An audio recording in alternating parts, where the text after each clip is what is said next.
Anyways, welcome back to my channel. So today's video is going to be, as you see by the title, another Military Monday. If you're new to my channel, welcome to my channel. My name is Sweets Galore, aka Sergeant Baker, aka Tia. I do these videos every Monday. I am an active duty service member, so I have you guys comment down in the comments a topic that you guys want me to talk about, and then on every Monday I try my best to go ahead and put out a video, something military related, advice wise, or just like story time, whatever the case may be. I just kind of go with the flow. Today's topic of this video is going to be talking about a little more serious note than I've been talking about the last couple of Military Mondays. This topic today is going to be about depression, feeling lonely, and basically how to cope and what resources there are out there to help you with your depression if you're going through something. Because I mean, not everybody goes to depression, but a lot of times a lot of people go to depression, and it's something that's not really talked about in military in general. Like just in general, a lot of people don't talk about it because they feel as if they can't talk about it, or going to be judged off of it. And it's okay to feel down. It's okay to not be alright sometimes, but you gotta make sure that you're talking to somebody. And also, on a lighter note, I want to talk about what MOS you should choose and all that, because I get a lot of you guys asking me like, what MOS you should choose. So I'll give you guys some resources to figure out where on the MOSs, what can I do, you know what I'm saying, all that. So like I said, if you're new here, make sure you go ahead and click subscribe. And if you're back again and you haven't subscribed, let's get me to 50K. Like, we're almost there, and my channel's starting to grow a little too slow for my liking. So I'm gonna need you guys to pump up. I can't talk. I'm gonna need you guys to pump up the volume just a little bit. So first, like I said, I wanted to go ahead and talk about depression and all that. So while being active duty, and even in any regular life, but while active duty, there's gonna be a lot of times where you're alone, or maybe it's your first time leaving your house and you are at a new duty station with a bunch of new people. Maybe you're an introvert, or you don't really talk to a lot of people in general, you know what I'm saying? Kind of like me, for instance, I can put myself in a situation where I'm at Fort Eustis. My unit is full of, I'm a detachment, so it's like 10 of us in a unit. Everybody is married or has a kid, so I was the only single soldier in my company. So I was the only one in the barracks. And usually when you go to a duty station or you go to a company, there's a duty station with a whole bunch of individuals. You know what I'm saying? So it's easy for you to click with at least one person because you got that person you work with every day. For me, or you go home every day too. Like when I was in Korea, I had Misha. Me and Misha wasn't in the same company. However, our Korea is so small and so easy to make friends that it was easy for me to be alright. Well, here, I've been here a year and I literally have not made that army best friend. Like, you make a army best friend every post you go to. You got that one road dog, and I still haven't made that yet. You know what I'm saying? So if you go to a duty station where you're not with a lot of people, you know what I'm saying, you're kind of alone. You have to face and deal with issues that you go through by yourself. Whether it's at work, whether it's personal, whether it's you don't like your job, or you don't like the military is not for you, which I said in a lot of my videos. The military is not for everybody, you know what I'm saying? So you start to become unhappy and you find yourself struggling to get up every day, and just little things like that. And this is from my experience as well, because depression is real and it happens, and it's almost natural. Like, you know what I'm saying? Some days, sometimes you're not okay, and that's okay. So I'm speaking from my experience, and just from other people that I've met and that I know who actually go through, or have been through depression, where it's like little signs that you'll realize that I don't want to wake up, or not that I don't want to wake up, but like, I don't want to get out the bed and go do PT. I don't want to do this anymore. You find yourself very unhappy throughout the day. It's like everybody's asking you what's wrong, or are you okay, and you don't think you're acting some type of way, but you're not acting yourself. You get what I'm saying? So a lot of times there's this thing called behavioral health. And behavioral health, a lot of people think, even myself, I even thought this, because I even reached out to my first time when I was going through what I was going through, an accident. Basically, if I go to behavioral health, is this going to later on ruin my career if I decide to stay in, and blah, blah, blah, blah. And a lot of people are scared to go to behavioral health because they're scared to talk to somebody. But basically what I want to say is, talk to somebody, even if it's your battle buddy, even if it's your your mom at home, or just making it aware to somebody that you feel like you have an issue. And if if it gets to the point that it's that serious, make sure you go to behavioral health, or go to sick call and tell somebody about it, because people are here for you. You know what I mean? And also, if you're not the one that's depressed, and maybe you have a friend that you don't really know that much, listen to what they're saying, because from my experience, when I was going through what I was going through, I kind of would hint to it, like, oh, I'm so unhappy, or I'm really depressed, ha ha ha, and laugh about it, when really, I just wanted somebody that actually was wrong. Does that make sense? I'm talking to you, y'all can hear me, but like, a lot of times your friends might be coming to you jokingly that you need to ask them, you sure you okay? You feeling some type of way? And you never know. Because me, I was waiting for someone to respond to, I was waiting for someone to ask me what was wrong, or when I was jokingly saying it, people would downplay it or laugh about it. And it was never like to the point where I myself was suicidal, but like, you never know. There's some people who might be suicidal and they're reaching out for help, but not saying like they're suicidal, because I know you guys have seen and heard of soldiers, you know, and people in the military committing suicide because they feel like they're alone, or they feel like they have no one to talk to, or they just don't want to be in the military no more. It's struggling for them to wake up in the morning to go to PT, or whatever the case may be, you know what I'm saying? I myself wasn't to the point where I was suicidal, but depression was real, you know what I'm saying? I was going through what I was going through, and I was struggling to get out of my bed, or struggling to go to work every day, struggling to have a smile on my face, and really what needs to be done, and you need to talk to somebody. Don't be scared to open up and talk to somebody. That's why it's good. And if you're an NCO watching this video, or even an officer watching my videos, I know I have like a lot of mixed individuals that watch my channel from prior service to coming in to actually in. You got to pay attention to your soldiers and make sure that you're that NCO or that officer that they feel like they can come to. Because I know, you know, they got the rule where enlisted not supposed to really be, you know, cool with officers. But sometimes the officer be the one that listen compared to how the NCOs listen, you know what I'm saying? So just always be that open mind, open ear, open everything for someone, because you never know, you could be the person that impacts their life for them to change. Like, for instance, I wrote my first sergeant from my old company when I was feeling some type of way, like I had to ask him a question, I wanted to talk to somebody, I talked to him. So I want to be, you should want to be, we all should want to be, even civilian sector, that one person that they feel like they can trust, they can confide in, and you know you're gonna give them the best advice and not judge them, you know what I'm saying? Like, really valuing your opinion. You should strive to be that NCO to somebody, strive to be that officer to somebody, strive to just be that mentor, that leader to somebody, because you never know when somebody's gonna need you know what I'm saying? You never want to be that asshole NCO all the time, because when somebody needs you, and they're like, say my unit is super tiny, and I feel like I couldn't talk to none of my NCOs, you know what I'm saying?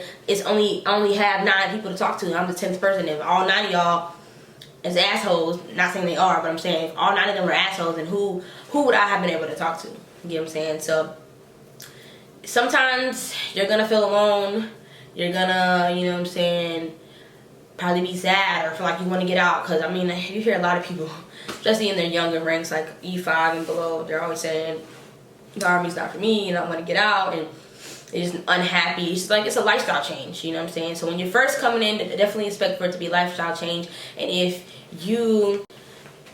you are a person that's really family oriented and used to being with your family, you know, just be ready to basically be without them, you know what I'm saying? It's going to be a leap forward, because I know a lot of people who got in and they're like, yeah, I miss my family, like, even if it's like kids wise or whatever the case may be, mom wise, you know what I'm saying? I'm used to being with my family every day, and I want to be with them. Like, I'd rather get a job close to them, or stay in the state that I grew up with them in, or whatever the case may be. So a lot of people have struggled with depression when it comes to family separation, being away from their loved ones. Maybe they deployed and they like, you know what, this ain't for me. But basically what I wanted to get out of saying all this is, number 1, it's okay to not be okay, you know what I'm saying? Number 2, talk to somebody, because somebody is there for you. Just, you know, talk to somebody, whether it's somebody, it might even be somebody that you don't even know, you know what I'm saying? Come into, say for instance, you come to me and you write me on social media saying, I'm depressed and I feel this way and that way.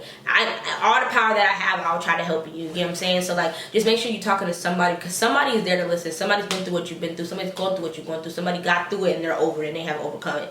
So, you know what I'm saying? Just talk to somebody, and, you know, just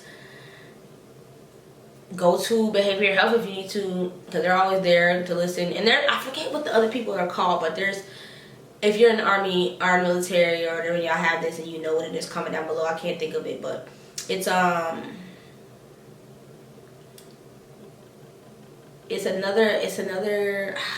I'm gonna say some ladies, but like, they're not behavioral health and they don't write down anything, so like none of this stuff goes in your record. So if you're a little too nervous, or you feel like you shouldn't say what you want to say to behavioral health, then you can go to I forget what they're called. I have to maybe ask somebody, but you can go to them and they don't write down anything. Basically, they're there to give you advice and stuff like that. But yeah, mental health issues are real. You know what I'm saying? And don't be scared to talk about it. And if your friends are kind of giving you hints about it, ask them, like, are you okay? Are you suicidal? Everything all right at home? You know what I'm saying? Just pay attention to your battles, you know what I'm saying? Even if it's somebody that you don't even know like that, but you feel like they changing up or they acting, you know, some type of way and they're different, and usually they're laughing and kikiing, but now they're super quiet, or, you know, just not acting like themselves. But hey, you all right? You know, because just somebody knowing that you care for them is going to change their outlook on whatever they were going through, you know what I'm saying? And hey, if you know somebody that's downrange or anything like that, even if y'all civilians, and they have their P.O. box or whatever the case may be, send them a care package, send them a letter, tell them, hey, you might not know me, or hey, I ain't talked to you in a while, but just know I love you, and I appreciate the fact that you, wherever you are, if they're deployed downrange, fighting for this country, you know what I'm saying? Just tell people you love them, basically, you know what I'm saying? So, yeah, so on the lighter side, guys, let's talk about what MOS should you choose. So a lot of you guys write me, and I feel like I talked about this in another video, writing me, asking me, what MOS should I choose? What, girl, what do I need to do? Because I want to, let me tell you something. I, me, recruiter, your homeboy that was in the military, your homeboy that was in the military, your grandma, auntie, sister, brother, cousin, nephew cannot tell you what you should do, okay? You have to do your own research. So, like I said, you can go to goarmy.com, and there's every MOS there is in the military on there. So, think about your interests. What kind of interests you? Do you like computers? Do you like outside jobs? Like, you know, you don't like hands-on things? Are you more of a sit down in front of a computer? Are you tech savvy? Like, start to think about your little niches that you have that you think, oh, this is kind of cool, you know what I'm saying? Me, for instance, I'm 88 Mike. 88 Mike is a motor transport operator. You're a truck driver. Mind you, I came in and I was a reservist, so I didn't think I was ever going to go active duty. I didn't plan to go active duty. I told myself I wasn't going active duty, never, ever, ever, and then I came active duty. So, myself should not have chosen an outside job because I don't want to be outside doing truck shit. I would rather have been like a 42 Alpha or something to do with human resources, you know what I'm saying, people, interaction. That's more of my thing. As y'all know, I'm a vlogger, you know, I get in front of this computer and I talk to you guys, but I'm really talking to nobody, so I'm okay with talking, you know what I'm saying? Or maybe, I forgot, it was something Romeo, it's like a broadcaster, the one that's on the news, that's basically doing what I'm doing right now with a newscast. Like, I should have basically did my research. However, I was coming out of high school. My mom was a big influence in my life, and I didn't want to join the military in the first place, so I just definitely picked the thing with the fastest AIT. Do not pick the thing with the fastest AIT, you guys. Do not pick the thing with the fastest AIT. Pick the job that you want, and like I said in another video, don't let your recruiter peer pressure you into picking the MOS that you don't want. They have a quota. They have a quota. It's part of their job to get a certain amount of people active duty, a certain amount of people reserve, a certain amount of people in National Guard.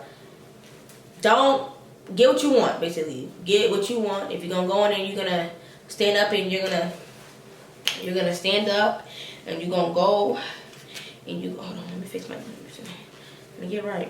You're gonna go in there and you're gonna salute the flag. Then I'm gonna need you to pick what you want. You can't be over here like, yes, I wanna be a fueler because my recruiter said it's a good job, this I shall defend, whatever, you know what I'm saying? Like, no, pick something that you want. Pick what you want. Pick a job that you feel like, you know what, I can do this on civilian side. Or even if you don't want to do that job, like it's not the one you wanted, make sure it's something that can transfer out civilian side and maybe pay you way more money than it would in the military, you know what I'm saying? So goarmy.com has all of the jobs on there. Read every last one of them, every one. Excuse me. Read every description, like everything. When I say everything, everything. If it's something about, you know what I'm saying, just look the keywords in there, and then like if you don't know that word, look it up so you can see what that means, so you can see what you're getting yourself into. Because I'm 88 Mike, I saw a little video about driving trucks and do. But then when I got to AIT, they're like, yeah, you're basically a moving target, and the Taliban ends up there with his remote control waiting for you to drive by and hits the button, and then boom, your truck can blow up that easy. I wouldn't have picked 88 Mike because that's just a little too easy for me. Like, you know what I'm saying? My job is to convoy and, you know, load equipment and people and stuff like that. So, yeah, I'm not trying to have them on a cell phone waiting for me to drive by the wire on the ground or the ant pile or, you know, the flag in the air or, you know, a can or a dead animal or a car that's on the side of the road, that everything downrange looks like a dead animal on the side of the road, an abandoned car, a flag in the air, some debris on the ground, you know what I'm saying? I wouldn't have picked my MOS, you know what I'm saying? I kind of didn't know what I was getting myself into until I got to AIT, and I was like, somebody look at this, look at it, look. Yeah, so do your research, and if you find a job that you think that you like, try to find somebody who has the same MOS. It's kind of hard because people don't say, hey, I'm a blah blah on their social media, but you know, there's a couple of military YouTubers out here, so if you find somebody with your MOS, just ask them the pros and the cons, I guess, because like I said, people ask me about ID and Mike, but I hate my job, so I can't really tell you like this is the best job in the world, because to me I could hate it, but to you, you could love it, you know what I'm saying? So everybody has their own experiences with the military, with their jobs, so it's hard to, you know, tell somebody what they should do. Thank you guys for tuning in to this video. I hope you guys learned a lot. And I'll see you guys in my next one. Bye.